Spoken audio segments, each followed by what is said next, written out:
Halo, selamat sore semuanya, Bapak Ibu investor yang sudah bergabung dengan kami tentunya di Trimegah Sekuritas Webinar ya. Tentunya kita di Trimegah ini akan selalu membahas topik-topik yang menarik dan juga mendetail nih dari beberapa webinar-webinar yang sudah dijalankan. Tentunya special thank you juga buat Bapak Ibu webinar yang sudah menjadi peserta setia kami nih, mengikuti webinar yang sudah kesekian kalinya gitu kita jalankan. Nah, tentunya hari ini topiknya sangat menarik ya, yaitu adalah pengaruh bank digital di masa depan. Saya ingin memberi informasi juga nih terkait sosial media kita Trimegah Sekuritas. Bisa di-follow ya Trimegahnya di @trimegahsekuritas. Tentunya di Instagram kami ini juga banyak informasi-informasi terkait investasi. Dan tentunya juga ikuti terus, kita juga ada Market Talk setiap Selasa, Rabu, dan Kamis, dan Invest Talk di hari Jumat ya. Buat Bapak Ibu investor yang nggak mau ketinggalan dengan update-update, berita-berita, dan topik-topik menarik terkait investasi, harus terus diikuti nih kegiatan-kegiatan kami dari sosial media juga gitu. Oke, tanpa berkepanjangan lagi, tentunya topik hari ini adalah pengaruh bank digital di masa depan.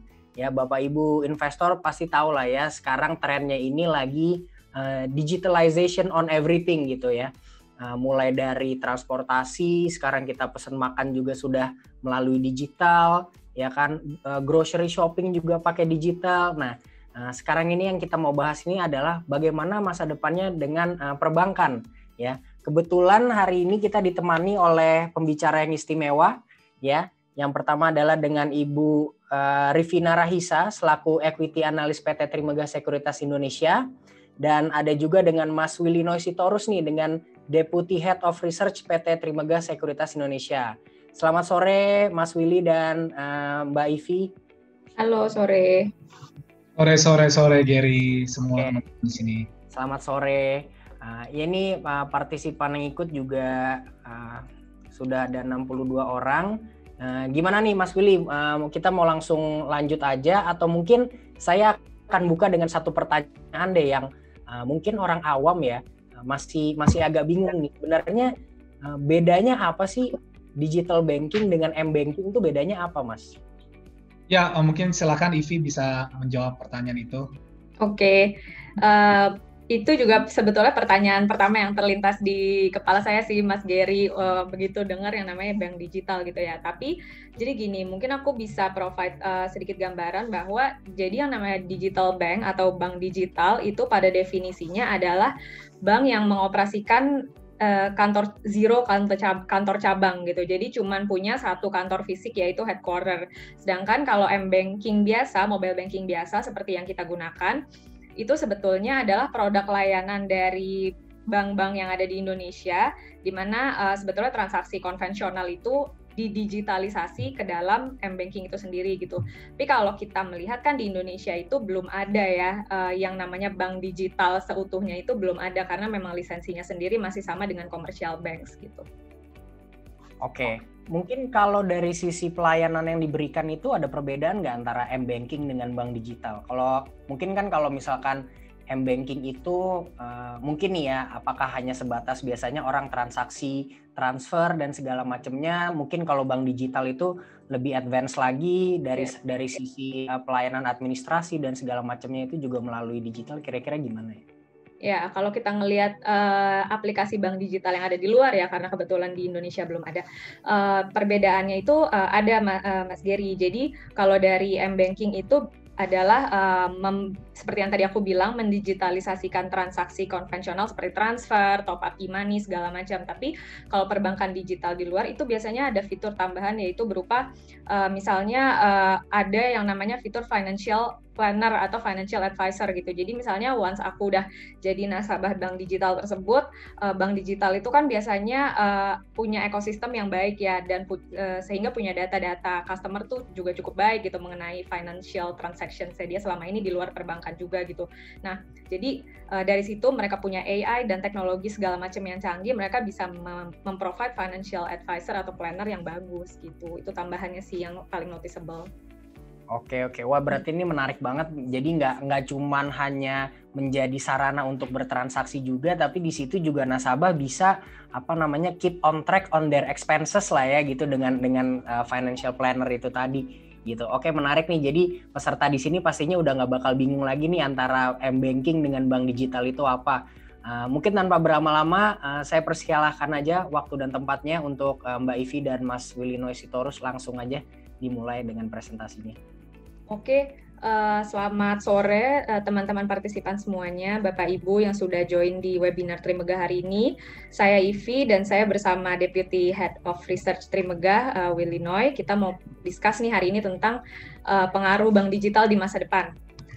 Nah, apa sih yang mendrive bank digital di Indonesia, atau apa sih yang mendrive sebetulnya kebutuhan digital di Indonesia gitu. Nah, kalau kita lihat dari data ini, internet ekonomi di Indonesia itu salah satu yang paling tinggi gitu di negara-negara ASEAN. Nah, internet ekonomi itu apa? Ini tuh bisa digambarkan dengan yang namanya GMV, istilah di digital digital di dunia digitalnya, yaitu Gross Merchandise Value gitu, di mana ini adalah nilai akumulasi dari transaksi yang dilakukan di merchant-merchant yang melalui aplikasi digital gitu, seperti misalnya online booking flight secara online atau booking hotel secara online dan segala macamnya, banyak ya. Dan kemudian dari segi internet penetration juga di Indonesia ini udah mulai terus-terusan improve gitu ya, terakhir itu udah hampir di 50% gitu. Nah, melihat pertumbuhan internet ekonomi di Indonesia yang memang sangat cukup baik ya, bahkan bisa dibilang paling baik di antara neighboring countries, dan kita juga melihat dari segi financial inclusion nih, kita mau meng-highlight bahwa ini ada data financial inclusion rate dari FOA di tahun 2017 gitu yang bisa kita gather terakhir itu, yang di Indonesia itu masih around 50% gitu financial inclusion, meaning financial inclusion itu adalah orang-orang yang sudah dimasukkan atau sudah termasuk ke dalam ekosistem finansial ya, bisa bank atau multi finance segala macam. Nah, itu termasuk yang rendah ya di antara country-country lainnya di Southeast Asia dan other countries juga di Europe, US segala macam. Nah, untuk UMKM sendiri padahal ya di Indonesia itu UMKM kontribusinya itu udah 62% gitu, estimasi di 2020 dari total GDP atau total PDB Indonesia gitu, dan ini tentunya cukup besar, tentunya besar sekali gitu. Nah, sementara dari porsi financing, dari porsi total kredit UMKM terhadap total kredit di industri perbankan itu kecil sekali ya, masih di sekitar 11-12% gitu di 3 tahun terakhir. Nah, ini kita melihat potensi penyaluran kredit untuk UMKM dan apalagi untuk yang underbank yang belum termasuk di ekosistem finansial itu masih tinggi gitu, untuk di mana digital bank itu nantinya menargetkan ke sektor ini gitu. Nah, sebetulnya digital banking di Indonesia itu kita itu udah sampai mana sih sekarang posisinya gitu ya. Nah, seperti tadi yang aku udah mention, di Indonesia itu license digital banks itu masih sama dengan commercial banks biasa, belum ada separate digital bank sendiri, dan kita itu posisinya gini, jadi transformasinya itu pertama kan dari traditional banking di mana kita masih melakukan face to face transaksi dengan AO segala macam. Nah, kemudian bank-bank itu sudah bertransformasi membuat digital branch gitu, di mana kita bisa banyak melakukan self service lah ya di digital branch perbankan itu sendiri. Nah, sebetulnya digital banking ini adalah step setelah setelah era digital branch ini gitu ya. Ini banking anywhere, di mana nantinya digital bank itu by definition itu tidak ada lagi yang namanya operating kantor cabang dan segala macam. Nah, jadi fully digital. Nah, kita itu sekarang secara regulasi terakhir yang mengakomodir transformasi digital di perbankan itu ada di POJK nomor 12, di mana sebetulnya itu masih sama masih sama dengan commercial banks biasa license-nya, tapi di satu sisi meregulet layanan perbankan digital itu seperti apa sih. Nah, ini payung hukumnya itu ada di POJK nomor 12 ini gitu. Salah satunya itu bank harus menjadi buku 2 untuk bisa mengoperasikan layanan perbankan digital di Indonesia. Nah, kalau kita lihat di countries di ASEAN gitu ya, salah duanya Singapura dan Hong Kong itu adalah 2 countries yang memang sudah punya separate digital bank digital license itu sendiri gitu. Nah, kalau di Indonesia sendiri itu biasanya mereka membuat regulasi itu biasanya berkaca dari apa yang sudah diterapkan, regulasi yang sudah diterapkan di negara tetangga gitu. Dalam hal ini di Singapura dan Hong Kong. Nah, bedanya apa? Kalau kita rangkum, di Singapura itu bisa dibilang lebih konservatif ya secara aturan untuk memberikan license digital kepada aplikan gitu. Kalau di Hong Kong itu semua perusahaan keuangan, non-keuangan itu bisa diberikan digital bank license, sementara kalau di Singapura itu harus punya track record 3 tahun dulu paling tidak di bidang teknologi. Dan betul seperti yang tadi aku udah bilang, both di Singapura, Hong Kong itu yang boleh itu hanya mengoperasikan satu kantor fisik saja gitu. Jadi tidak ada yang namanya kantor cabang gitu. Sementara akses ATM juga itu nantinya tidak ada lagi. Jadi yang namanya definisi bank digital itu yang sebetul-betulnya adalah ini gitu. Nah, kalau di Singapura bedanya ada yang namanya untuk full bank digital gitu ya, ada yang namanya masa pembatasan atau restriction period gitu, di mana ini tuh untuk aplikan ini itu dibatasi dalam segi bisnis. Pertama mereka itu untuk 1 to 2 year, terus nanti ada fase 2 itu adalah another 1 to 2 year juga. Itu mereka hanya bisa mengoperasikan produk-produk tertentu seperti misalnya credit card atau other investment product, menawarkan other investment products lainnya gitu. Dan untuk deposito sendiri itu juga di cap ya, dibatasi gitu secara aturan dari MAS. MAS itu OJK-nya Singapura gitu ya. Dibatasin untuk digital beberapa tahun operasinya digital banks ini gitu. Kalau komentarnya dari MAS itu sendiri, MAS itu adalah OJK-nya di Singapura, itu adalah sebetulnya tujuannya untuk menjaga di satu sisi adalah trust dari individual gitu, dari customers, di mana mereka nggak bisa naruh deposito sebanyak-banyaknya di satu digital bank itu, dan di sisi lain juga menjaga aturan ini menjaga perbankan yang konvensional gitu. Jadi conventional banks itu dijaga supaya amount deposito yang besar itu tidak lari keluar dari digital banks dari conventional banks gitu, yang sebetulnya transaksinya itu bisa lebih diakomodir oleh bank yang besar-besar gitu. Nah, sebetulnya apa sih digital bank yang sudah ada di around the world ini? Nah, pertama kita mau meng-highlight nih namanya WeBank dari China. Ini udah bisa dibilang cukup well established ya. Mereka launching di tahun 2014. Ini salah satu contoh digital bank yang bisa kita pelajarin cukup baik. Ini pengendalinya itu, controllernya itu majority Tencent Group gitu ya. Nah, mereka ini customer base-nya itu dari mostly dari WeChat gitu ya. Jadi kalau misalkan kita bisa melihat pertumbuhan number of users mereka dari 2015 ke 2019 itu lebih dari 100% gitu secara per tahun. Nah, dan ini masih sangat kecil dibandingkan number of users-nya dari WeChat itu sendiri gitu. Nah, WeChat itu as of latest mereka itu ada sekitar 1,2 miliar users, monthly users gitu. Jadi bisa dibayangkan sebetulnya potensinya itu cukup besar gitu ya. Nah, ini adalah tren 5 tahun setelah mereka launching secara keuangan, secara financial ratios gitu ya. Untuk loans, untuk kreditnya sendiri mereka bisa berhasil menumbuhkan sebesar 74% gitu secara tahunan, dan depositonya lebih lagi bisa meningkat 3 kali lipat gitu secara tahunan. Nah, kalau kita compare WeBank sebagai digital bank dengan konvensional bank yang ada di Cina yang lainnya, yang besar itu adalah ICBC, Bank of China, sama CCB, China Construction Banks. Nah, dari segi ROI itu lebih lukratif ya. Ini data as of 2019 sebelum COVID. Lebih lukratif dari segi ROI di digital bank ini sendiri gitu. While on cost to income ratio memang masih kompetitif itu conventional banks di China ya, mengingat mereka digital journey-nya juga sudah cukup baik untuk conventional banks di China. Dan kemudian dari segi NIM itu tentunya bisa lebih tinggi dibandingkan conventional banks lainnya gitu. Nah, dari segi NPL ratio gitu, kalau kita biasanya bertanya-tanya kan kayak dari digital bank ini sebetulnya mereka bisa nggak sih menjaga asset quality gitu. Nah, ternyata NPL ratio-nya itu justru yang paling rendah dibandingkan dengan conventional bank lainnya gitu. Nah, ada apa aja sih kandidat kita menyebutnya tech-based bank ya di Indonesia, karena digital bank kan belum ada license-nya separately. Pertama itu adalah Bank Jago, kode sahamnya ARTO. Terus ada Bank Digital BCA, Bank Royal. Terus kita juga di Indonesia juga ada Bank Neo Commerce. Ini adalah grupnya Aku Laku. Terus kemudian ada Bank Kesejahteraan Ekonomi, itu ada yang punya adalah Sigroup ya, lewat Shopee. Terus ada Bank Ina Perdana. Nah, semuanya ini menargetkan target pasar yang sama gitu, yaitu retail sama UMKM gitu. Nah, kalau kita lihat seperti Bank Jago gitu misalnya secara track record itu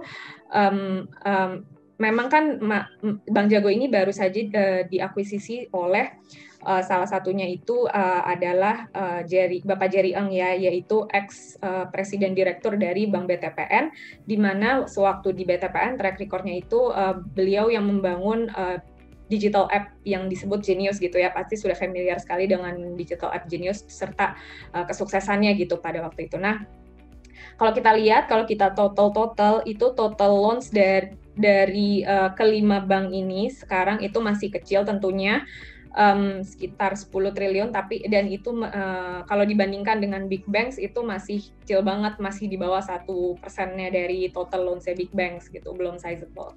Nah, sebetulnya kuncinya apa sih kalau yang kita lihat mereka itu bisa berkompetisi gitu, mereka bisa menggrow market share mereka gitu. Nah, kalau kita lihat tentunya tren tech-based bank ke depannya itu adalah melayani nasabah dalam bentuk ekosistem. Nah, maksudnya ekosistem itu apa? Jadi misalnya Bank Jago nih sekarang, Bank Jago itu sudah dimiliki sebagian oleh Gojek gitu ya. Nah, nantinya sebetulnya kerjasama dengan Gojek itu dalam bentuk sharing users gitu, di mana nanti usersnya Gojek bisa bertransaksi juga langsung di aplikasi digitalnya Bank Jago gitu. Nah, ini yang dimaksud dengan ekosistem, tapi kan ini sebetulnya baru step pertama gitu ya, bekerja sama dengan ride hailing yaitu Gojek gitu. Nantinya bisa saja gitu, tidak menutup kemungkinan kerjasamanya yang dibangun itu bersama e-commerce atau another ya e-commerce ya mungkin yang potensinya bisa besar sekali gitu. Nah, dari ekosistem ini tentunya bank-bank digital itu bisa menggrab market share yang lebih cepat lagi gitu, karena memang sudah bekerja sama, sudah memiliki e-commerce, terus ride hailing sudah memiliki data dari customers yang cukup baik gitu ya. Jadi menargetkannya itu cukup bisa cukup cepat gitu untuk bank digital ini bertumbuh gitu. Nah, tapi dari sisi lain perlu diperhatikan kalau kita lihat bank-bank besar di Indonesia yang termasuk kategori buku 4 nih, yang ada di chart yang ada di kanan bawah, itu sebetulnya bisa dibilang cukup challenging ya dalam mendapatkan market share deposito gitu, deposits. Nah, kalau kita lihat secara market share itu stabil terus ya, deposito market share dari bank buku 4 gitu, ada di sekitaran 60-an% gitu. Ini dari tahun 2013 sudah ada waktu itu kan fintech masuk, terus sudah ada juga Genius masuk gitu. Nah, kita lihat market share-nya itu masih tetap stabil gitu. Walaupun juga secara BI rate itu juga udah naik, udah turun gitu, masih tetap stabil gitu. Dan waktu itu kan Genius itu salah satunya menawarkan rate deposito yang lebih tinggi daripada bank-bank konvensional lainnya gitu. Nah, salah satu yang tadi kita sudah mention yaitu Bank Jago atau ARTO, ini adalah salah satu bank berbasis teknologi di Indonesia. Strateginya itu mereka itu mau masuk ke lending untuk segmen consumer, dan nantinya gradually mereka juga mau masuk ke e-commerce dan SMEs gitu ya, menargetkan e-commerce dan SMEs gitu kalau according to our meeting with the company gitu ya. Nah, target awalnya tuh apa gitu, kalau misalkan kita ngobrol-ngobrol itu mereka itu mau melayani transaksi via aplikasi digital Bank Jago gitu, dengan menargetkan 40% dari user Gojek itu udah menjadi target yang cukup optimis gitu. Nah, di sisi lain mereka tetap akan mengoperasikan kantor cabang, tapi ditargetkan kecil ya gitu, jumlah cabangnya tidak banyak, dan mereka mengekspektasikan bahwa net income itu bisa berbalik positif gitu. Nah, dari segi ini adalah perhitungan total after risk revenue dari company itu sendiri. Mereka itu melihat potensinya itu masih besar sekali ya, bisa mencapai 23 USD billion gitu. Kalau dari segi revenue untuk menargetkan segmen-segmen yang tadi sudah ditargetkan di awal oleh Bank Jago, yaitu yang SME, gitu, affluent, mass affluent, ya basically yang retail dengan digital savvy juga bisa masuk, itu masuk ke sini gitu. Nah, sekian untuk presentasi penjelasan digital banking di Indonesia gitu. Mungkin bisa lanjut ke Q&A session, Gary. Oke, thank you Mbak Ivi. Mungkin dari Mas Willy ada yang mau ditambahkan dulu nggak nih? Ya, jadi mungkin saya mau sedikit menambahkan teman-teman. Jadi kenapa alasan kita mengadakan digital banking ya? Jadi memang tentunya kita lihat selama COVID ini banyak tren-tren ekonomi atau new ekonomi yang sedang hangat ya, gitu. Nggak cuma di digital banking, tapi kita bisa lihat di sektor-sektor lain juga gitu. Jadi tentunya kita sebagai research team yang fundamental basis, kita ingin memberikan sebuah detail analisa on digital banking nanti ke depannya ya. Dan tentunya kan kalau kita lihat Bank Jago ya, itu tickernya ARTO, itu saham yang lumayan cukup dibicarakan sama orang ya. Jadi tentunya kita ingin mengupas lebih dalam ya untuk industri ini gitu. Untuk mengupas lebih dalam industri ini sebenarnya kita tuh harus analisa juga what's going on di luar negeri gitu, karena most likely any strategi yang dilakukan itu atau regulasi ke depannya menurut saya tidak akan jauh sama apa yang sudah terjadi di luar negeri ya. Jadi tentunya hal-hal yang ini sepertinya kita harus cermati. Nah, hubungan ke saham pasti teman-teman akan bertanya gitu, kan ada BNI, ada Bank Mandiri, dan segala macam. Menurut saya sih untuk mereka itu bisa dibilang dari sisi depositnya itu lumayan cukup sticky ya gitu, karena sudah ada nasabah-nasabah yang loyal apa segala macam. Jadi menurut saya sih untuk digital banks ini ya, seperti misalnya kayak Bank Jago, ini lebih ke segmen yang lain ya gitu. Jadi menurut saya sih kalau bank-bank besar itu tidak ada dampaknya ya gitu. Ivi mungkin bisa menambahkan? Ya, seperti yang tadi kita udah masukin juga kan keterangan bahwa sebetulnya target utama dari bank-bank digital, calon bank-bank digital ini kan likely di UMKM dan retail gitu ya. Nah, kalau misalkan kita lihat seperti bank-bank sekarang yang besar, segmen UMKM yang cukup besar gitu, seperti misalnya seperti misalnya BRI dan misalnya BTPS gitu ya. Nah, jangan lupa juga gitu, selain daripada kenyamanan yang dibutuhkan ya, yang bisa di-provide oleh digital bank, serta network gitu ya, tapi di satu sisi relationship with officer dari bank itu sendiri juga penting gitu. Seperti misalnya kliennya BTPS, klien mikronya BRI, itu kan mereka ada personal attachment sendiri gitu untuk dengan officer dari relationship officer dari bank itu sendiri gitu. Jadi menurut kami itu tidak mudah juga gitu mengurangi atau melepas attachment itu gitu. Jadi betul yang sudah dikatakan Pak Willinoy tadi gitu. Menurut kami itu ada market segmennya sendiri, dan untuk existing customer itu kita melihatnya customer itu customer SME lah ya, itu quite sticky ya ke bank-bank yang ada sekarang gitu, yang di-provide sekarang. Ya. Oke, thank you. Nih mungkin habis ini kita mau masuk ke Q&A nih. Ada pertanyaan nih dari Ibu Ajeng. Kira-kira bagaimana sih strategi dari bank-bank yang diperkirakan itu akan menjadi bank digital ya? Contohnya dengan kayak kayak tadi ya Bank Jago dan segala macamnya. Tapi mungkin saya mau sedikit elaborate nih dari pertanyaan ini gitu. Kalau misalkan saya ngelihatnya dari sisi consumer ya.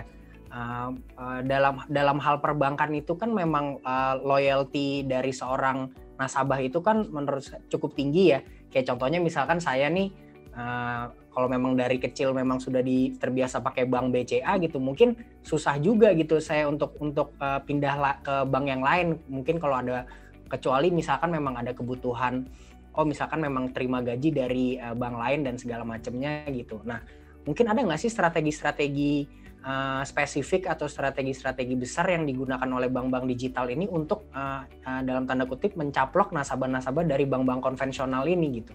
Kalau menurut kami sih kayak misalnya Bank Jago gitu ya, strateginya itu, grand strateginya itu yang menurut kami menjadi kunci itu adalah dengan bekerja sama gitu, dengan customer acquisition-nya itu bukan organik tapi lebih ke inorganik gitu. Misalnya kalau Bank Jago itu kan mereka menargetkan kerjasama dengan Gojek, nah itu akan lebih mudah untuk mereka menargetkan nantinya mendisburse kredit atau mendapatkan deposito, yaitu bisa ditargetkan melalui customers-nya dari Gojek itu sendiri gitu sih. Kalau menurut kita sih kuncinya sih itu, yaitu membangun ekosistem financial sebesar mungkin gitu. Misalnya kerjasama dengan ya itu tadi Gojek atau other platform gitu.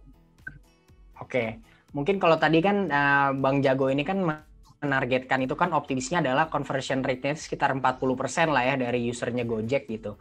Nah, apakah ini nanti bank digital ini apakah sebuah sistem yang terintegrasi dengan aplikasi Gojek juga, atau ini akan menjadi dua aplikasi yang terpisah ya? Ya, sebetulnya sih seharusnya terintegrasi ya. Kalau seperti misalnya di bank konvensional itu kan sebenarnya kayak misalnya, ini bukan berarti bank lainnya nih, bank-bank konvensional itu belum melakukan kerjasama dengan other platform gitu ya. Mereka sudah melakukan juga melalui yang namanya API gitu. Jadi ini adalah sebagai bridge untuk si bank bekerja sama dengan another party gitu. Di sini bisa misalnya kayak BRI gitu. Mereka kan punya API yang bisa menjembatani kerjasama mereka dengan Investri gitu misalnya. Nah jadi ya sebetulnya sih itu sih gitu. Jadi kayak udah sebetulnya sekarang itu existing bank-bank lain itu juga sudah melakukan itu, dan nantinya bank digital juga tentunya akan ke arah yang sama gitu dengan menggunakan API itu. Oke, menarik. Nah mungkin kita next questionnya mungkin gini ya, kita kan tahu ya Bank BCA itu kan memang sudah mengakuisisi Bank Royal itu, dan memang itu akan difokuskan untuk menjadi satu bank digital gitu. Terkadang banyak investor juga nih yang ngomong bahwa wah kalau misalkan Bank BCA udah terjun ke bank digital, habis deh bank-bank yang lain gitu, karena kita tahu posisinya Bank BCA di Indonesia ini kan seperti apa ya. Tapi mungkin kalau dari pandangan Mas Willy sama Mbak Ivi ini mungkin apakah seperti itu? Apakah malah challenge-nya lebih susah ya dari yang konvensional merubah menjadi digital dibandingkan dengan memang bank-bank perusahaan-perusahaan baru yang memang niatnya dari awal itu langsung terjun ke digitalnya gitu?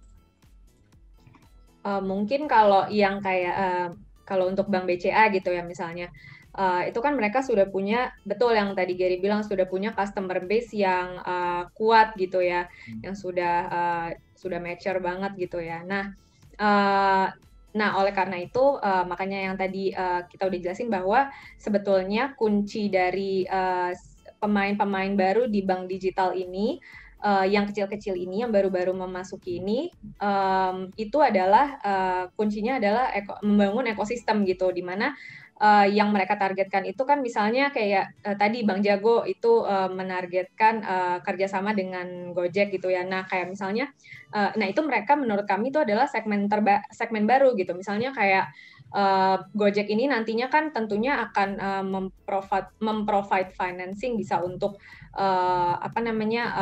supir-supirnya gitu kan, sudah ada pay later juga di fitur Gojek. Nah ini nantinya akan dikerjasamakan dengan Bank Jago, di mana Bank Jago itu akan sebagai lendernya gitu sih. Jadi kalau menurut kami memang konvensional bank yang besar-besar itu seperti BCA itu memang sudah punya marketnya sendiri, mereka sudah punya customer base yang kuat sendiri, mereka akan besar tentunya. Di satu sisi bank digital yang baru-baru ini juga kalau melihat polanya mereka akan create ekosistem baru dengan kerjasama dengan ride hailing dan sebagainya, menargetkan customer baru yang belum unbank, yang masih unbank gitu ya, yang belum terjamah dengan bank-bank besar yang ada di Indonesia. Tentunya ini juga bisa jadi segmen baru, dan tentunya growth-nya itu juga tidak kalah bisa pesat gitu. Ya, mungkin mau sedikit menambahkan, Gary, Jadi menurut saya nih, when we talk about digital banks, itu everyone is under the same platform ya. I mean the market is open, the competition is open. So ujung-ujungnya nanti ke depannya menurut saya itu adalah eksekusi ya. Siapa yang eksekusi yang lebih baik, siapa yang bisa kolaborasi lebih baik ya. Itu kunci juga, itu tentunya akan menjadi suatu sukses gitu ya. Mungkin saya beri contoh aja gitu yang sedikit irrelevan sama bank. Contohnya tahu perusahaan ASA ya gitu. Yes. Ya itu kan dia punya Antar Aja itu last mile delivery, itu saingannya seperti Si Cepat, JNI, JNT gitu. Di dalam perusahaan itu Antar Aja itu ada Tokopedia gitu di dalam. Nah, tentunya kita lihat walaupun memang dia ada Tokopedia di dalam, tetap aja dia berkompetisi sama pemain-pemain lain gitu. Ya kan, dia tetap berkompetisi sama Si Cepat segala macam, walaupun memang Antar Aja itu dimiliki oleh Tokopedia. Jadi menurut saya sih this is a leveling a same battlefield. Jadi menurut saya tentunya ini masalah eksekusi, dan tentunya kalau kita lihat perusahaan seperti kayak Bank Jago, memang kan ini orang-orangnya dulu yang bikin Genius ya. Itu banyak orang dari BTPN. Jadi memang DNA-nya itu sudah digital gitu. So I'm sure this type of company already know what to do 5, 6, 7 langkah ke depan gitu. Jadi tentunya guidance mungkin masih belum clear ke depannya segala macam, tapi menurut saya sih semestinya kita percaya sama manajemennya kalau mereka tuh tahu apa yang mereka lakukan nanti ke depannya. Oke, interesting. Jadi untuk merangkum aja, jadi bank digital ini actually is an open market gitu ya. Jadi nanti tinggal tergantung dari execution dan tentunya dari collaboration mereka juga nanti dengan mungkin aplikasi-aplikasi atau mungkin lah juga dengan startup yang lainnya, kira-kira itu. Nah, mungkin kita go on next question ya. Ini ada pertanyaan juga nih. Bagaimana dengan bank BUMN ya? Apakah sudah ada bank BUMN yang termasuk bank digital atau mungkin yang arahnya sudah ke sana gitu? Ya.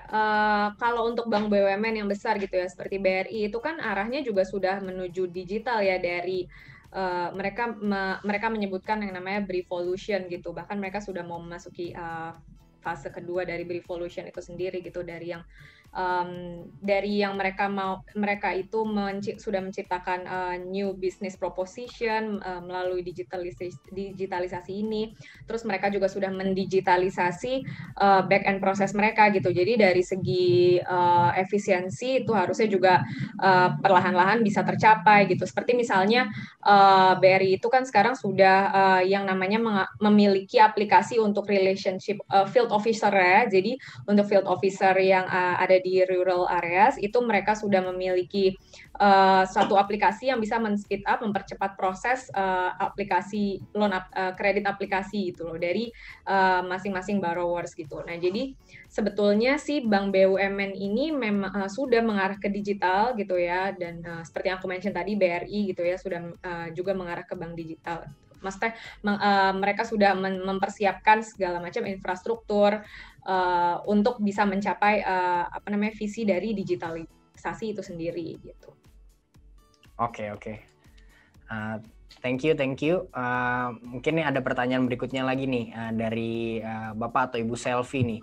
Bagaimana dengan Bank BRI Agro ya yang juga direncanakan ke arah digital katanya? Apakah ada perbedaan dengan bank digital yang sudah dipresentasikan tadi gitu? Malah yang saya dengar ini kan ada potensi nih Agro juga akan di-merger dengan Pegadaian ya kalau nggak salah ya gitu. Mungkin ada view nggak masalah Agro ini? Kalau berdasarkan dari meeting kita terakhir ya pas full year 2020 results kemarin, memang manajemen itu sedang menggodok, sedang ingin merevamp gitu ya, merevitalisasi planning dari Bank Agro ini ke depannya gitu. Memang betul saat ini Bank Agro itu terakhir memiliki produk digital ya yang namanya Ceria gitu. Nah, itu adalah suatu bentuk produk digital berupa pinjaman yang tiket size-nya itu kecil sekali gitu ya, di bawah 20 juta gitu. Nah, sudah mengarah ke sana, Tapi dari segi long term strategy itu dari manajemennya sendiri memang sedang merevamp ulang gitu ya. Nah, hopefully kita bisa mendapatkan kabar baik gitu dari progres digitalisasi yang ada di Bank Agro ini. Oke, berarti memang fokusnya untuk sekarang ini adalah lebih ke pinjaman-pinjaman yang kecil itu tadi ya, kalau untuk agro ya sejauh ini ya. Oke, sama mungkin ini ada pertanyaan menarik lagi nih dari Pak Ari ya. Apakah bank digital ini akan lebih menguntungkan untuk nasabah nih, seperti tidak ada biaya admin, bunga lebih besar dan lain-lain. Nah, memang kan hal-hal seperti ini kan kadang penting juga ya untuk dari sisi nasabah. Kalau kita berkaca dari misalnya Genius gitu ya, salah satu digital app di Indonesia yang terdepan, itu kan mereka itu dulu memiliki produk saver di mana deposito kita itu di lock, tapi di sisi lain memberikan return yang relatif lebih tinggi dibandingkan dengan bank-bank konvensional lainnya gitu. Nah, kalau kita berkaca seperti itu ya kita tidak menutup kemungkinan gitu ya adanya dari perbankan itu menawarkan suku bunga yang lebih menarik gitu ya. Nah, dan di sisi lain tadi apa pertanyaan yang sebelumnya selain yang deposito? Apakah lebih menguntungkan nih dari sisi biaya admin, bunga yang lebih besar mungkin untuk bank digital? Ya, bunga yang lebih besar tadi udah aku coba jawab ya. Nah, kalau yang untuk biaya admin tentunya kita betul-betul masih belum tahu karena memang aplikasi digital ini kan memang belum launch juga ya dari bank-bank digital ini. Nah, tapi kalau kita melihat gitu dari aplikasi digital di luar, seharusnya sih logically admin fee segala macam itu bisa ditekan gitu, bisa diminimalisir karena kan memang yang tadinya misalnya proses aplikasi kredit atau proses pembukaan rekening itu lewat bank harus face to face atau harus datang ke cabang mengoperasikan biaya kantor cabang segala macam dan mengoperasikan labor gitu ya. Nah, sekarang dengan proses digital apalagi kalau by definition zero physical branch, tentunya biaya administrasinya bisa make sense gitu untuk ditekan. Dan memang yang hasil dari bank digital itu kan adalah efisiensi ya. Jadi dari segi OPEX itu bisa ditekan cukup jauh. Oke, ya berarti memang mungkin dari sisi dari sisi banknya lebih efisien dan mungkin dari sisi nasabahnya pun juga sebenarnya ada kenyamanan lebih lah yang diberikan. Misalkan contohnya kan terkadang kita sebagai nasabah nih sering ngeluh nih, aduh mau ke bank kartu hilang, mau ganti kartu aja harus nunggu sampai 1 jam nih gitu, nungguin. Mungkin hal-hal ini juga sebenarnya yang akan di-solve oleh bank-bank digital itu tadi ya. Kira-kira gitu. Nah, ini ada pertanyaan menarik nih. Ini kalau untuk benchmark valuasi bank digital nih akan seperti apa ya? Kalau mengingat Arto ini kalau melihat dari PBV-nya ini sudah 62 kali katanya gitu. Jadi gimana sih caranya kita melihat bank digital mana yang masih prospek yang untuk dikoleksi atau mana yang sudah terlalu mahal nih gitu? Oke, mungkin kalau untuk valuasi gini sih kita sih lebih melihatnya bisa benchmark ke nggak cuma bank digital aja, tapi tech players gitu ya, tech stocks yang ada di luar sana gitu, di luar dari Indonesia. Karena kan misalnya Bank Jago itu kan sebetulnya tidak juga hanya menjadi proxy digital banking, tapi juga proxy dari tech companies kan, yang sekarang memang saham-saham tech companies itu sedang on fire gitu. Nah, kalau misalkan kayak contohnya nih kita lihat di Singapura gitu ya, saham namanya iFast gitu. iFast itu adalah digital wealth platform. Ini juga bisa jadi proxy dari tech companies gitu, one of proxies for tech companies. Itu juga PBV-nya sudah lumayan cukup tinggi gitu ya dalam beberapa waktu terakhir gitu. Nah, jadi ya kalau untuk bertanya mengenai benchmark itu kita menyarankan ya bisa benchmark ke other tech companies juga di luar Indonesia gitu. Oke, Yang tadi berarti aku udah mention salah satunya tuh iFast Stocks ya yang ada di Singapura. ya, berarti memang benchmarknya itu adalah kita nggak bisa melihat ini sebagai perbankan konvensional gitu. Jadi kalau kita bandingin juga agak susah ya. Kita harus melihat ke perusahaan-perusahaan tech yang udah berjalan di luar negeri gitu. Betul. Nah mungkin ada tambahan nih untuk Mas Willy nih. Berarti kalau ngelihat kita kan tadi ngomongin tentang bank digitalnya ya. Mungkin kalau untuk bank-bank konvensional masih ada yang menarik nggak nih untuk dibeli sekarang nih? Mungkin menyambung dari pertanyaan ini. Thank you Gary atas pertanyaannya. Jadi mungkin kita tadi kan udah dibahas cukup dalam sama Ivy mengenai digital banks. Mungkin saya ngomong lebih ke saham-saham banks apa yang menarik ya dalam jangka pendek ya. Jadi kalau kita lihat hari ini memang si BNI itu naik 6,8%, BCA itu hanya 0,4%, BRI itu hanya flat juga, Bank Mandiri itu flat, dan BTN itu minus 0,6%. Ini memang BNI itu hari ini cukup surprising, ada foreign flow yang cukup besar untuk BNI.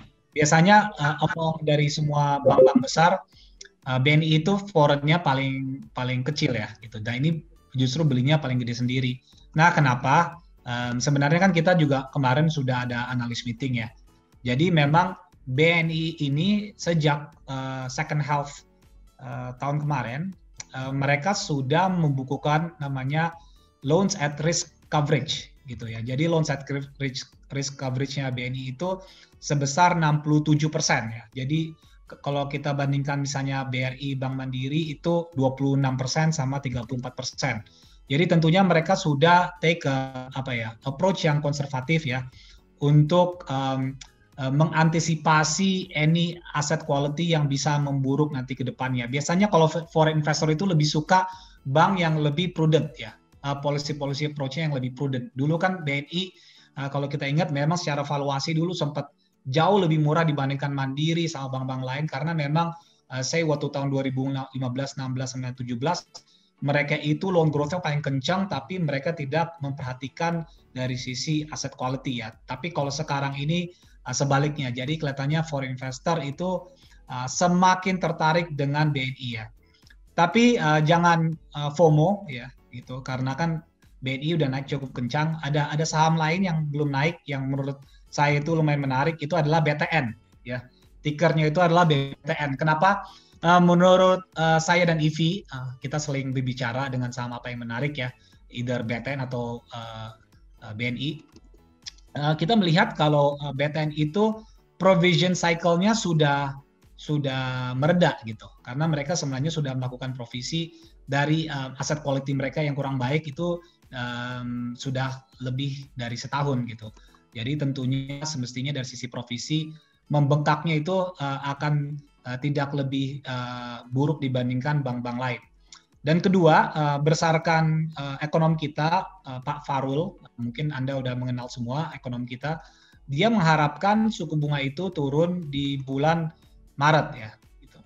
Jadi semestinya itu positif buat BTN. Kenapa? Karena BTN itu dari sisi deposit mix-nya itu paling tinggi dibandingkan bank lain atau bisa dibilang kasanya itu paling rendah. Sehingga kalau suku bunga turun mestinya itu BTN itu benefit ya. Mungkin Ivy ada menambahkan atau udah cukup clear?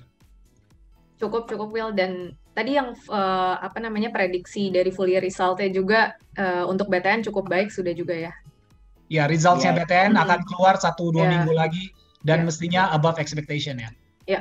Kalau dari yang saya baca-baca bocorannya nih sampai 1,6 triliun nih katanya ya. Yes, itu kalau kita unaudited. Tapi kalau memang benar itu 4Q-nya akan naik lebih dari sekitar 40-an% quarter on quarter ya. Ya. Dan mungkin sedikit menambahkan juga yang saya juga baca dari Bank BTN ini menariknya adalah memang di tahun 2020 kemarin itu dia pakai kesempatan COVID ini malah untuk banyak efisiensi ya. Kalau dari yang saya baca gitu, dan kebetulan juga transaksi untuk digitalnya katanya naik sampai 30% di tahun 2020 ya. Kalau dari yang saya baca gitu. Jadi mungkin arah-arahnya nih juga ada arah-arah ke digitalisasi juga nih mungkin gitu. Betul. Ya. Betul Ger. Ya.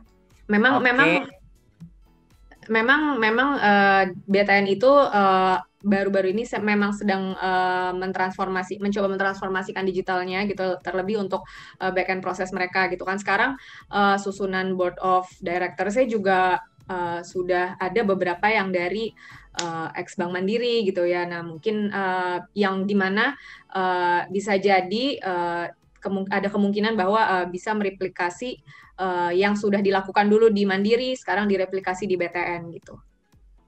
Oke, very interesting tuh. Berarti mungkin untuk Bapak Ibu boleh perhatikan juga ya Bank BTN ya. Mungkin terkadang underdog yang menarik nih kayaknya nih Bank BTN nih. Nah ini ada pertanyaan nih. Belum naik soalnya bos. Kalau BNI kan naik. Iya. BTN belum naik hari ini. Sebenarnya simple gitu aja. Jadi kalau mau kejar BTN aja, results-nya bentar lagi keluar. Siap. Oke tuh, boleh tuh langsung tuh dari para analis kita nih Bang BTN nih jagoannya. Nah ini ada pertanyaan nih, untuk reach out unbankable people nih, kira-kira dari menurut para research ini tuh lebih efektif via digital banking atau konvensional sih? Aku misalnya ambil contoh BRI gitu ya, sebagai conventional banking. Nah, sebetulnya BRI itu kenapa bisa reach out ke rural areas yang underbanked gitu, itu tuh salah satunya adalah mostly sih, karena adanya dukungan digitalisasi mereka gitu. Jadi dari segi satelit, mereka punya satelit sendiri gitu, mereka punya sistem sistem digital yang juga cukup baik untuk men-speed up proses yang ada di rural areas gitu. Nah, jadi kalau menurut kita dari digitalisasi adalah kunci untuk menargetkan underbanked people ini gitu. Nah, tapi kalau kayak kita bandingkan ke bank konvensional, jangan salah, bank konvensional juga sebetulnya secara digital mereka itu sudah journey-nya tuh udah panjang juga gitu dari beberapa tahun yang lalu gitu. Jadi mereka sendiri sudah bisa reach out underbanked people juga gitu. Nah, di sisi lain bank digital yang juga menargetkan underbanked people, mereka itu bisa berkompetisi tentunya dengan cara yang lain, yaitu dengan yang tadi kita mention, bekerja sama membangun create ekosistem financial yang baru gitu. Oke, pokoknya kuncinya itu adalah dari ekosistemnya itulah ya, kalau untuk bank digital itu. Dan juga digital. Yes, dengan ekosistem yang bagus itu otomatis itu akan nge-track user-user yang memang biasanya mungkin pakai aplikasi tertentu atau apa, itu sebenarnya yang akan mereka coba track gitu ya. Betul, itu kan di users itu kan juga beberapa ada yang unbanked, belum unbanked gitu, masih unbanked gitu kan. Nah, itu target dari bank digital. Oke. Nah, ini ada pertanyaan lagi nih mungkin nih. Selain bank besar, apakah ada ketentuan dari regulator untuk mendukung bank-bank konvensional yang skalanya lebih kecil untuk menuju bank digital gitu? Atau malah trennya adalah bank-bank kecil ini dicaplok bank besar untuk jadi bank digital nih, malah kira-kira gimana nih? Kalau kita ngelihat dari regulasi yang tadi aku udah mention ya, regulasi payung hukum yang ada sampai sekarang untuk perbankan digital itu adalah yang POJK 12 tadi. Nah, kalau kita lihat itu adalah justru justru juga tidak menutup pintu untuk bank-bank yang lebih kecil gitu dari Bank Buku 4, karena kan untuk mengoperasikan layanan perbankan digital itu Bank Buku 2 itu sudah bisa beroperasi gitu. Jadi tapi misalkan untuk Bank Buku 1 gitu ya, mungkin dari segi capital itu masih di bawah, karena masih di bawah 1 triliun gitu ya, dan dari segi perbankan digital itu kan tentunya membutuhkan investasi capex yang tentunya tidak sedikit gitu. Jadi maka dari itu OJK juga tetap di sisi lain membuka jalan bagi bank-bank yang di atas Bank Buku 1 gitu, which is Buku 2 ke atas gitu. Tapi Bank Buku 2 pun masih bisa berkompetisi di sini gitu. Ya, oke, menarik. Nah, ini mungkin ada sedikit lagi nih terusannya nih dari pertanyaan ini, sambil ada pertanyaan lain juga. Nah, kalau untuk layanan bank konvensional itu ada nggak sih sebenarnya yang tidak bisa di-replace oleh bank digital? Mostly relationship ya, kalau menurut kami gitu. Dan ini relationship tuh bukan sesuatu yang relationship gitu. Itu tuh sesuatu yang penting gitu, apalagi untuk target marketnya dari bank digital ini sendiri, yaitu SME segmen gitu. Kalau kita lihat kalau nanti di bank digital itu sudah tidak ada, sudah diminimalisir tuh yang namanya face to face meeting segala macam. Nah, kalau kita ngelihat sih di perbankan sekarang yang memiliki segmen dan menitik beratkan segmen di micro gitu ya, atau di ultra micro, itu sih salah satu yang tidak bisa di replace adalah relationship mereka terhadap field officer gitu. Itu yang membuat salah satu juga yang mensupport bahwa kredit one of them itu adalah credit collectionnya bisa terus tetap intact, terus ya seperti itulah gitu. Jadi kayak itu salah satu yang ini sih yang irreplaceable menurut kami. Oke, ini malah ada komen lucu nih, debt collector nggak bisa digantikan katanya. Tapi ada benernya juga nih, debt collector nggak bisa digantikan. Oke, nah ini ada satu pertanyaan lagi nih yang cukup kritis nih. Apakah dengan adanya bank digital ini akan mendorong industri perbankan menjadi lebih paperless gitu dari segi wujud fisik kertas uang, dan kalau seperti itu apakah akan mempengaruhi likuiditas dan stabilitas keuangan nih secara makro? Wah, nih cukup berat nih pertanyaannya. Ya, mungkin nanti bisa ditambahin sama Willy juga. Nah, kalau yang ada di luar negeri itu tuh sebetulnya memang implementasinya adalah mendigitalisasikan currency yang circulate gitu, yang circulate di Indonesia gitu. Nah, itu adalah esensi dari digital bank itu sendiri gitu. Ya, tentunya kan kalau kita ngomongin likuiditas juga sebenarnya juga uang yang ada sekarang di e-wallet atau di payment system itu masih belum sebanyak itu ya. Gitu. Jadi menurut saya sih kalau kita lihat juga dari perbankan likuiditasnya itu sudah cukup sehat banget ya. Loan deposit ratio-nya juga itu kan turun ya, apalagi sejak COVID ini ya. Gitu. Jadi walaupun memang ada sebagian uang yang teralokasi di payment system ini sih, semestinya menurut saya tidak ada dampak yang material ya untuk bank-bank, terutama bank-bank yang kita ngomongin bank-bank buku 4 ya di Indonesia. Oke, thank you. Nih kita sambil terus lanjut sama Q&A-nya karena nih pertanyaannya ternyata cukup banyak nih, berarti antusiasme dari para Bapak Ibu investor nih masih cukup besar nih. Nah, ini ada pertanyaan lagi nih. Mungkin untuk Mas Willy nih mungkin kali ini nih. Digital banking ini kan tadi kan udah di-mention ya menyasar unbanked people juga ya gitu. Nah, berapa besar sih size untapped demand-nya untuk digital banking dan apakah ada kanibalisasi segmen nih dengan bank konvensional? Kita ngomongin mungkin unbankable people ya, yang akhirnya mungkin bisa punya bisa register bank gitu, lebih mudah karena tentunya dengan ada digital banking ya. I think kalau nggak salah, Ivy, correct me if I'm wrong, I think we did a calculation kan, sebenarnya wealth dari unbankable population Indonesia itu berapa ya? Kan di Indonesia itu financial inclusion kita itu masih 70% ya kalau nggak salah. Jadi ada 10% itu I assume unbankable customers gitu di Indonesia. Itu mungkin sekitar 100 sampai 200 triliun ya kalau nggak salah. Total deposit sekarang di Indonesia itu kan cukup besar ya, di atas 5.000 triliun gitu. Jadi tetap aja kalau memang BRI mau fokus ke sini, dan tentunya kalau kita lihat these middle income, low middle income ini akan grow, tentunya menurut saya the pie mestinya akan menjadi lebih besar ke depannya gitu sih. Gimana Ivy? Mungkin mau menambahkan? Ya cukup itu Will. Oke. Cukup. Oke, thank you nih. Kita keep on going nih ya, karena pertanyaannya masih banyak nih mungkin. Nah, ini juga dia langsung ditujukan nih ke Pak Willy nih. Pak Willy, gimana nih valuasinya Bank Agro? Jujur sih saya belum melakukan analisa yang lebih dalam ya buat BRI Agro ya. Mungkin saya lebih lihat dari existing bukunya gitu. Memang dari sisi NPL-nya itu lumayan cukup tinggi.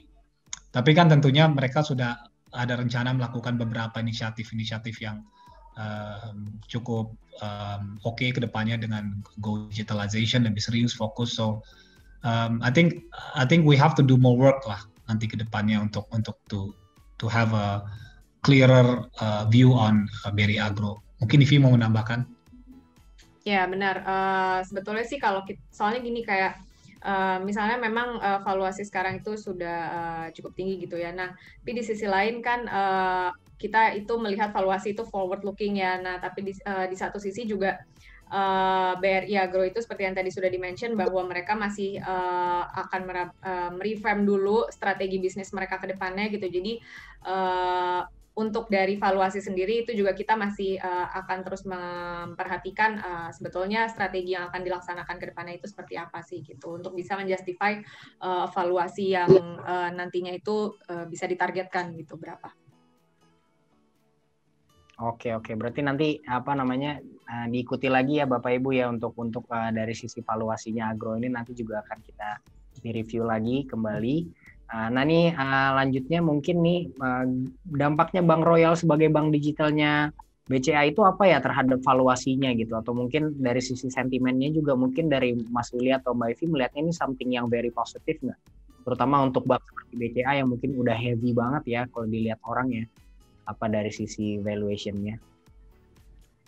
Ya, tentunya kalau untuk positif atau tidak ya terhadap BCA harusnya positif karena memang bank digitalnya BCA ini kan adalah bank yang memang khusus difokuskan untuk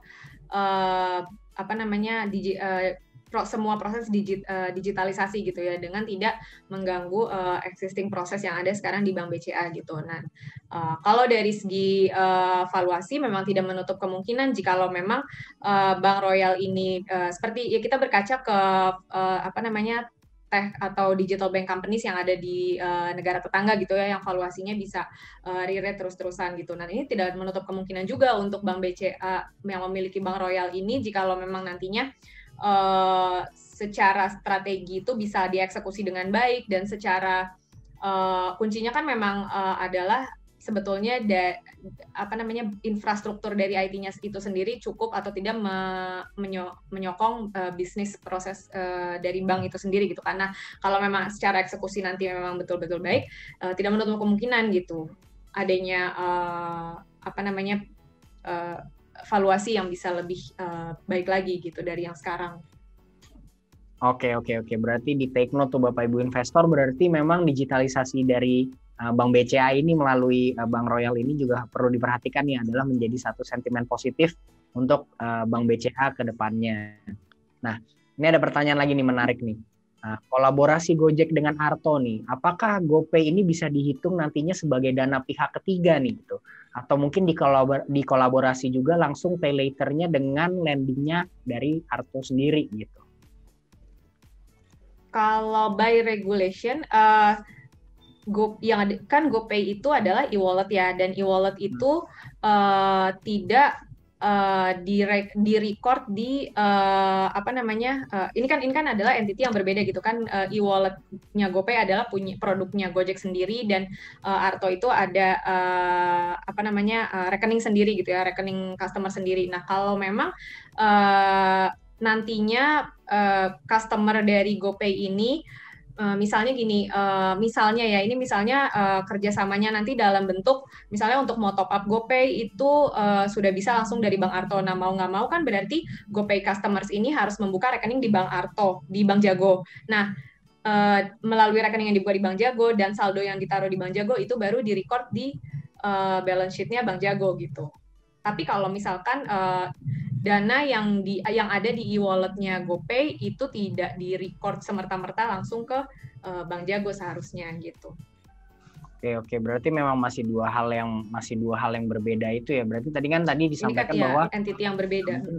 Mungkin kalau mau dianggap sebagai DPK itu harus buka bank dulu lagi di Bank Arto. Betul. Dan segala macam. Mungkin memang harus tetap ada proses uang yang muter dari bank digitalnya itu kali ya, baru bisa dianggap sebagai dana pihak ketiga yang masuk ke bank digitalnya itu. Oke, berarti mungkin nih kita lihat lagi nih, pertanyaan sudah mulai tipis sih, mungkin nanti habis setelah ini mungkin Mbak Ivi sama Mas Willy kasih tambahan sedikit mengenai bank digital, habis itu kita sedikit masuk ke technical analysis ya. Nah ini mungkin dari untuk segi kenyamanannya ya gitu. Untuk keamanannya itu apakah lebih terjaga di bank digital dibandingkan dengan bank konvensional gitu? Takutnya jangan-jangan nanti tiba-tiba aplikasinya tutup nih gitu atau gimana, itu kira-kira ada view nggak mengenai hal itu?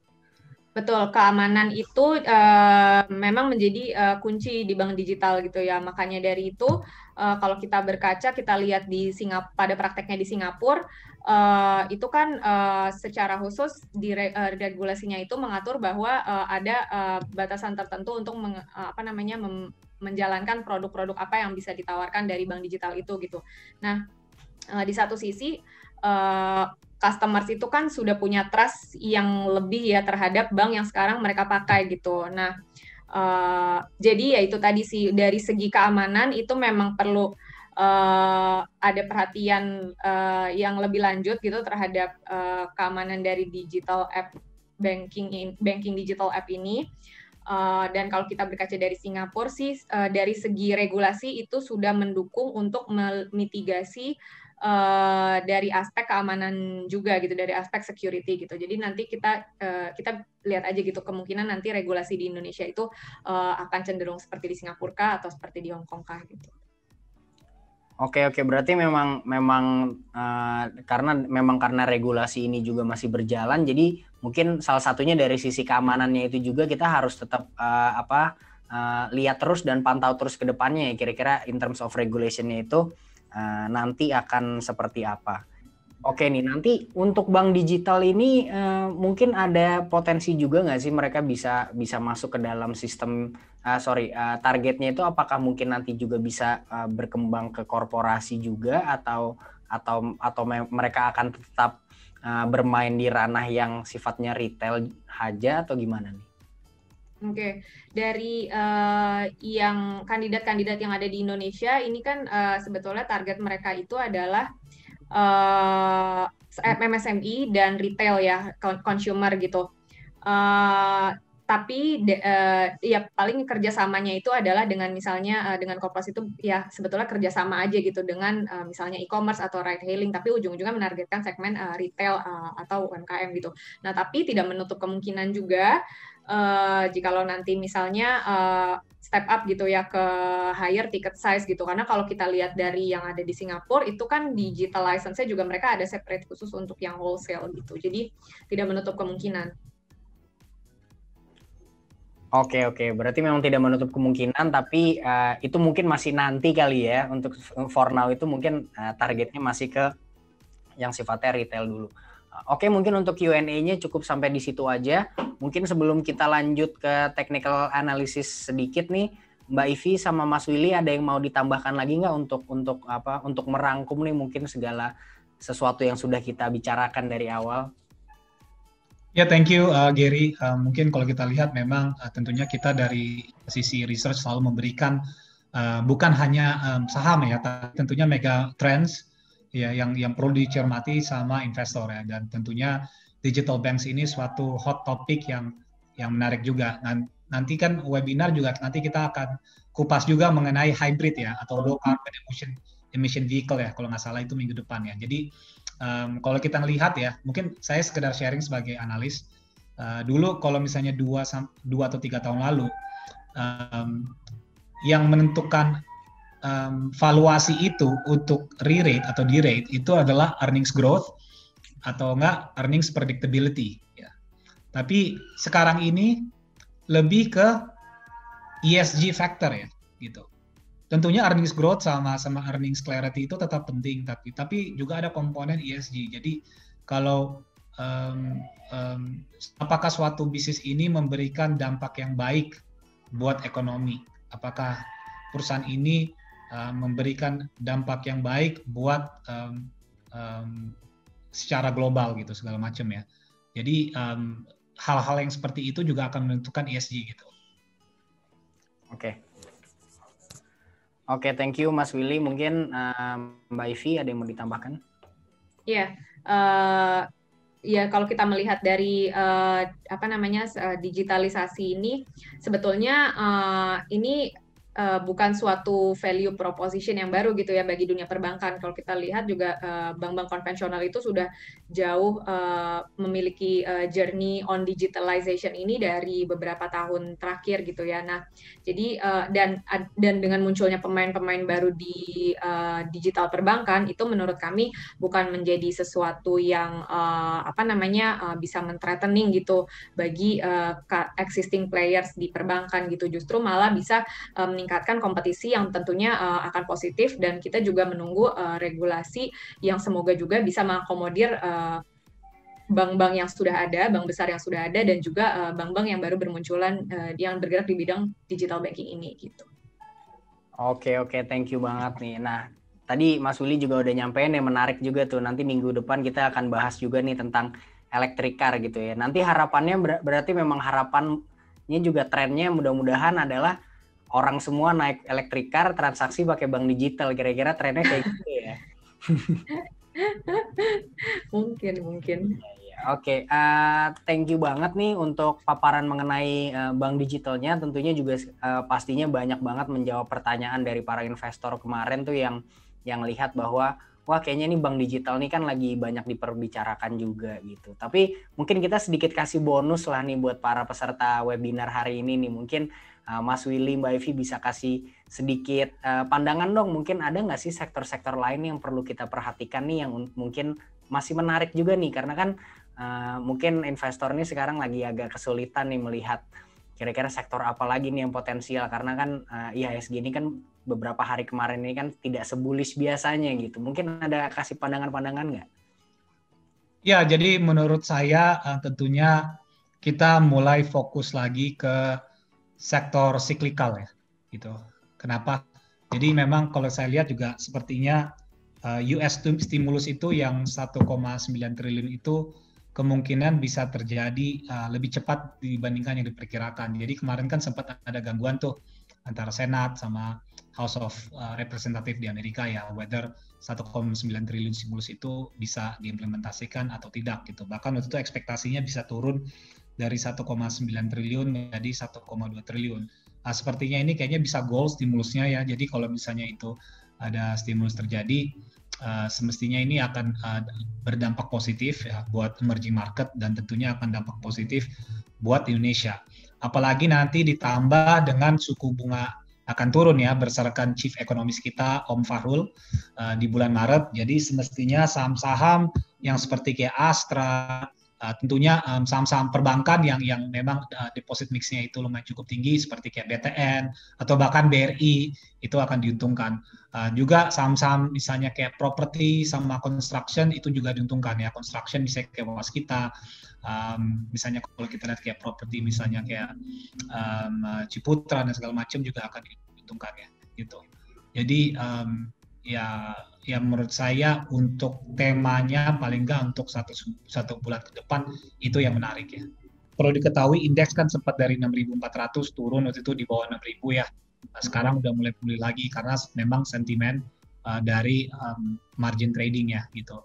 Tapi kan ternyata udah di-announce margin tradingnya ternyata memang ada yang di-exclude, tapi ada juga yang lebih banyak daftar yang masuk ke dalam margin trading dibandingkan yang di-exclude. Jadi mestinya itu positif dan buat itu memang kalau kita lihat waktu lockdown atau PSBB yang kedua waktu sekitar September sampai Oktober itu penurunan indeksnya itu memang sekitar 7-8% habis itu rebound.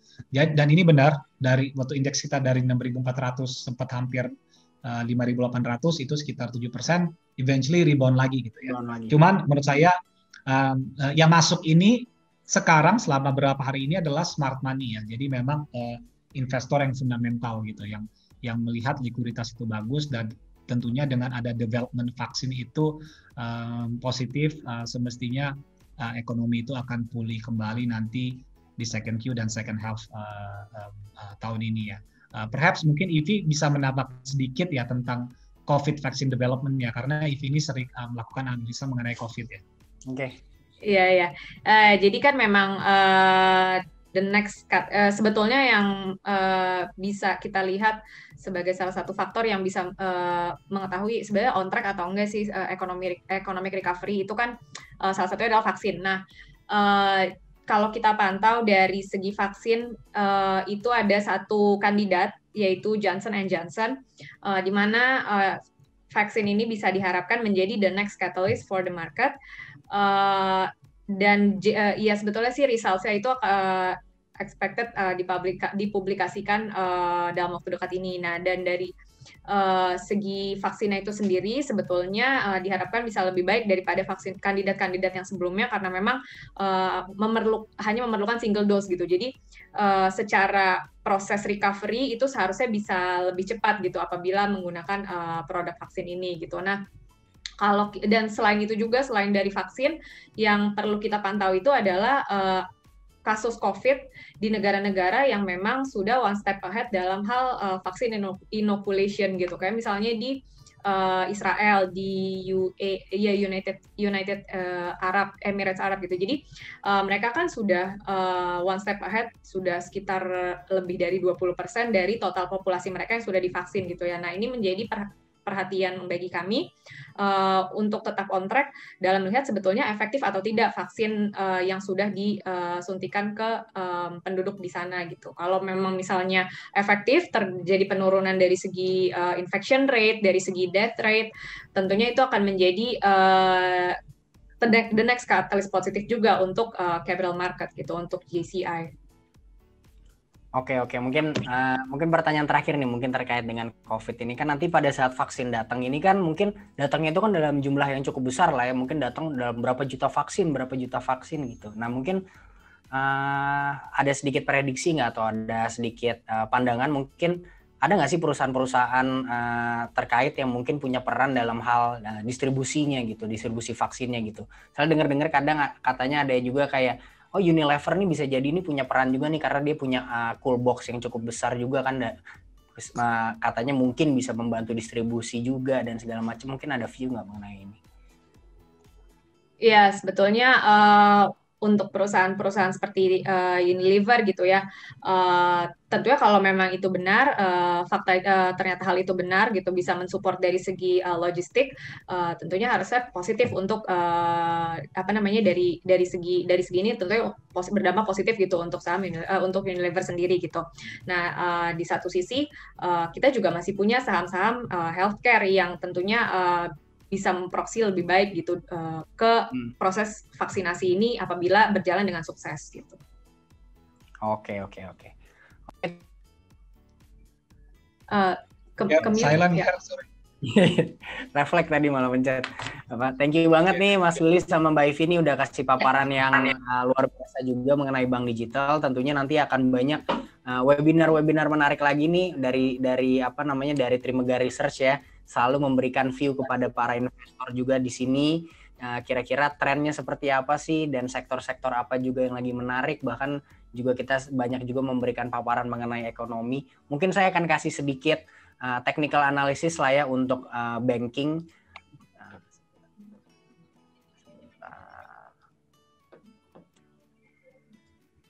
Coba ya mungkin. Oke. Udah kelihatan belum ya? Kelihatan ya, sebentar. Oke, mungkin kita start dari tadi jagoannya Mas Willy sama Mbak Ivi nih dari Bank BTN. Kebetulan BBTN ini juga hari ini kita rekomendasi di Terima Ideas ya. Kok bentuknya seperti ini? Sebentar.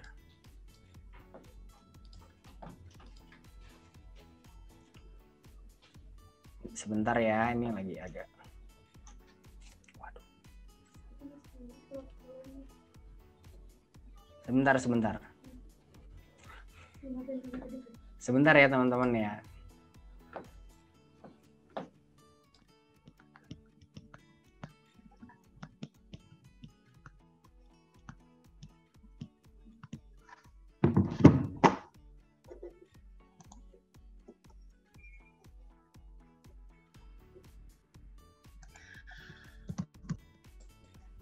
Oke, sorry sebentar tadi agak ada error sedikit dari.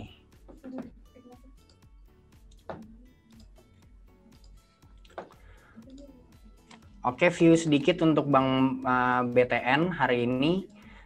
Memang hari ini kita juga ada rekomendasi beli ya. Bank BTN ini udah jelas terlihat bahwa sekarang dia sudah break dari level support kuatnya tuh di 1660 sampai dengan 1700 gitu. Jadi sekarang memang Bank BTN ini lagi bermain di area support. Jadi this is actually a very good time to buy Bank BTN. Terlebih lagi juga nanti dengan expected laporan keuangannya ini spektakuler ya, cukup bagus. Jadi we recommend buy BBTN sekarang juga dengan target resistance terdekatnya di 2000, tapi optimisnya kita akan sampai ke level 2180. Jadi buy on BBTN. Terus habis itu Maybe next ke Bank BRI.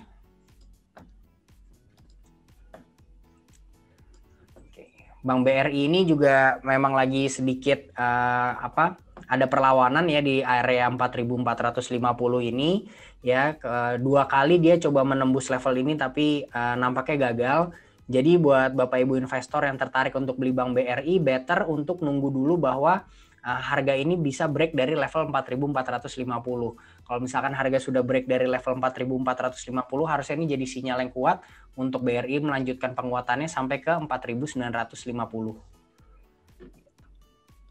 Kita coba BBCA dengan Bank Royalnya nih. Nah, ini Bank BCA sih sebenarnya kurang lebih hampir mirip juga view-nya dengan Bank BRI. Dia sudah 2 hari ini mencoba melawan level 34.700 tapi nampaknya gagal juga. Mungkin ada 2 possibility yang bisa dilakukan, antara menunggu koreksi lagi sampai ke level 33.050 atau kita juga bisa buy on breakout ya. Kalau misalkan sudah lewat dari 34.700 berarti terbukti penguatannya itu akan berlanjut gitu. Dan Bank BCA ini punya potensi penguatan sampai ke 36.900. Nah, kita coba cek Bank Mandiri.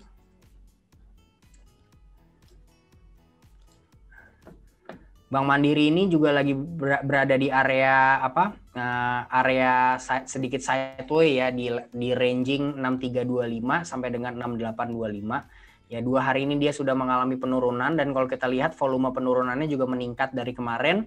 Jadi ada potensi bahwa Bank Mandiri ini akan melanjutkan pelemahannya nih besok gitu. Tapi jangan terlalu khawatir kalau misalkan memang Bank Mandiri sudah melemah sampai ke level 6.325, ini bisa dijadikan kesempatan untuk buy on weakness. Tuh, mungkin ada satu bank yang boleh kita bahas nih, Arto nih. Kira-kira Arto pergerakannya gimana? Nah, Arto ini juga masih very bullish ya sebenarnya pergerakannya gitu. Tapi mungkin kalau kita lihat ada pattern yang terbentuk ya, pattern pennant ya. Pennant ini kan memang bullish continuation gitu. Jadi memang Bank Jago ini masih melanjutkan penguatan rally-nya. Biasanya memang kalau continuation seperti ini artinya penguatan mungkin akan lebih kuat lagi nih ke depannya. Tapi Bapak Ibu investor mungkin yang masih belum punya Bank Jago, coba dikonsider juga dengan kondisi bahwa IHSG ini juga lebih banyak mengalami kecenderungan turun beberapa hari kemarin itu. Jadi jangan terlalu agresif untuk masuk ke dalam saham-saham yang rally-nya memang sudah cukup kuat gitu. Mungkin kira-kira itu aja lah kalau untuk view mengenai technical analysis seputar banking. I wanna say thank you lagi nih buat Mas Willy sama Mbak Ivy ya, sudah hadir mengikuti Trimegas webinar ini dan memberikan informasi yang tentunya penting banget buat para investor di sini gitu. Saya mau sampaikan ini sebelum mengakhirkan acara, mungkin Bapak Ibu yang masih ingin membuka rekening rekening di Trimegas Sekuritas ya, untuk bisa bergabung dengan online trading application kita juga diterima, bisa langsung membuka www.trima.trimega.id ya Bapak Ibu juga bisa menghubungi CS kami di Trimegas Sekuritas. Jangan lupa juga untuk download Trima ya, Trimega Investment App di Play Store ataupun di Application Store di iPhone ya. Dan jangan lupa untuk pantau terus juga nih Trima Ideas untuk memperkaya ide investasi kalian, karena di Trima Ideas itu kita selalu memberikan informasi yang aktual, faktual ya, dan tentunya paling update nih mengenai market dari sisi rekomendasi dan berita-berita terkait gitu. Jadi itu, dan tentunya buat teman-teman yang senang belajar nih ya, yang mau terus mengasah ilmu investasi, jangan lupa juga nih Trimegah juga punya yang namanya Trimegah e-learning atau disebutnya juga dengan TEL. Kalian bisa download di Google Play Store ya, atau bisa diakses saja di www.tel.co.id. Di situ kita juga menyediakan banyak materi-materi pembelajaran mengenai investasi, mulai dari fundamental analysis, technical, sektor, langsung kita bedah emiten dan segala macamnya, itu semua kalian bisa pelajari di sana. Thank you everyone yang sudah bergabung. Sampai ketemu lagi di webinar-webinar kami yang selanjutnya.